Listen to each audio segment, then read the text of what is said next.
Hamas اسرائیل جنگ 32ویں روز بھی جاری رہی۔ غزہ کی پٹی پر اسرائیل کی وحشیانہ بمباری کا سلسلہ بدستور جاری ہے۔ مسلم دنیا اور عرب ممالک زبانی توپ چلا رہے ہیں۔ ایران بھی دھمکیوں سے آگے کچھ نہیں کر رہا۔ دوسری طرف امریکہ اور مغربی ملکوں کی سرپرستی میں اسرائیلی فوج زمینی، فضائی اور بختر بند گاڑیوں سے القار کر رہے ہیں۔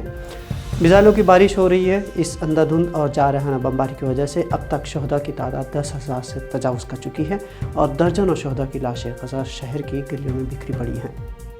اسرائیل کی قابض فوج نے المغازی اور اشاتی کیمپ اور الزیتون کے پڑوس میں نئے قتل عام کی تاریخ رقم کی ہے۔ اس نے ایک عمارت کو بھی بمباری سے نشانہ بنایا۔ الشفا اسپتال اور غزہ کی پٹی کے شمال میں انڈونیشیا اسپتال کے آس پاس کے علاقے پر بمباری کی صدمے آئے ہیں۔ اسی درمیان اسرائیلی فوج نے ایک ویڈیو جاری کی ہے جس میں فلسطینیوں کو علاقہ چھوڑ کر جاتے ہوئے دیکھا جا سکتا ہے۔ صہیونی دہشت گردی پر انسانی حقوق کی تنظیم euro Mediterranean human rights observatory نے کہا ہے کہ اسرائیل نے غزہ کی پٹی میں رات کی تاریکی میں قتل عام کیا ہے۔ یہ قتل عام منظم طریقے سے بجلی اور انٹرنیٹ خدمات کاٹ کر کی گئی۔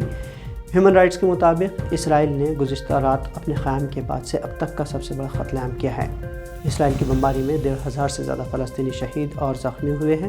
آبزرویٹری ٹیم کو غزہ شہر کے مکینوں سے خونی حملوں کے حوالے سے چونکا دینے والی اطلاعات موصول ہوئی ہیں، خاص طور پر غزہ کے علاقے الفاودہ حرات الرئیس میں، جہاں کئی گھنٹوں تک جاری رہنے والی شدید بمباری کے نتیجے میں درجنوں مکینوں کو شہید کیا گیا۔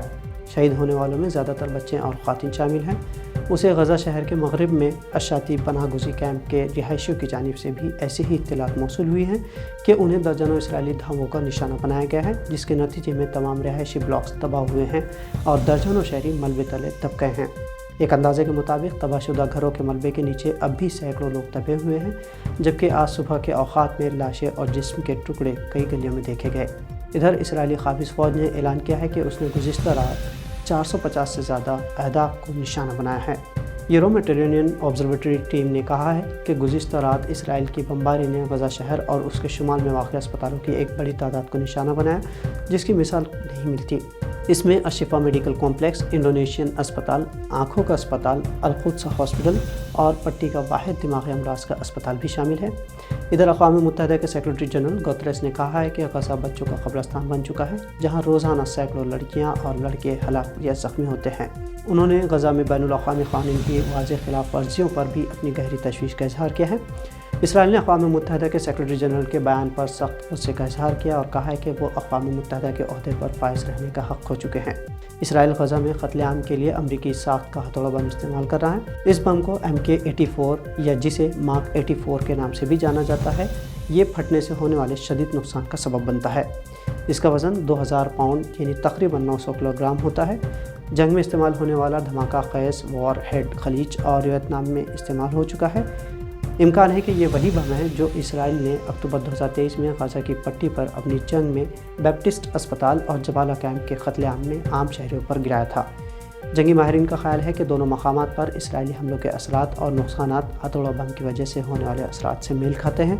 3 نومبر 2023 کو نیو یارک ٹائمز نے ایک رپورٹ شائع کی تھی جس میں کہا گیا کہ اسرائیل نے 31 اکتوبر کو کیے گئے فضائی حملے کے دوران کم از کم 2 بموں کا استعمال کیا، جن میں سے ہر ایک کا وزن 907 کلو گرام تھا۔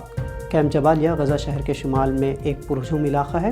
اخبار نے کہا ہے کہ اس نے فوجی ماہرین پر اپنے تجزیے کی رپورٹ پر انحصار کیا ہے اور ایک اور تجزیے پر اس نے سیٹلائٹ امیجز، تصاویر اور ویڈیو کلپس جو کہ اس قتل عام کو دستاویزی شکل دے رہی تھی۔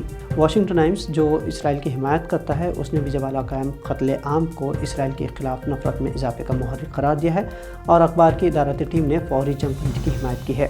1 مہینے گزرنے اور 10,000 فلسطینیوں کا خون ناحق بہانے کے باوجود اسرائیل اب بھی اپنے اہداف تک پہنچنے میں ناکام ثابت ہوا ہے۔ حماس کو صفحہ ہستی سے مٹانے کا اس نے جو عزم کیا تھا، اپنے ٹارگٹ کو پانے میں اب بھی وہ کوسوں دور نظر آتا ہے، یہاں تک کہ وہ اپنے شہریوں کو بھی حماس کی گرفت سے آزاد نہیں کرا پایا ہے، محض ان 4 افراد کے جنہیں حماس نے خود رہا کیا تھا۔ ادھر حماس کے جنگجو بھی پوری قوت سے مقابلہ کر رہے ہیں۔ زمینی جھڑپوں میں اسرائیل کو شدید مزاحمت کا سامنا ہے۔ القسام بریگیڈز نے اسرائیلی علاقوں کے نہاریہ اور جنوبی حیفا پر 16 میزائلوں سے بمباری کی ہے۔ غزہ کی زمینی کارروائی میں بھی القسام کے جنگجو ڈٹ کر مقابلہ کر رہے ہیں۔ اب اسرائیل غزہ میں زمینی آپریشن کے معاملے میں پھونک پھونک کر قدم بڑھا رہا ہے۔ IDF کا دعویٰ ہے کہ حماس نے غزہ میں سڑکوں پر بارود بچھا رکھا ہے، جس سے اس کے ٹینک تباہ ہو رہے ہیں۔ یعنی زمینی لڑائی میں اسرائیل کو شدید مزاحمت کا سامنا ہے۔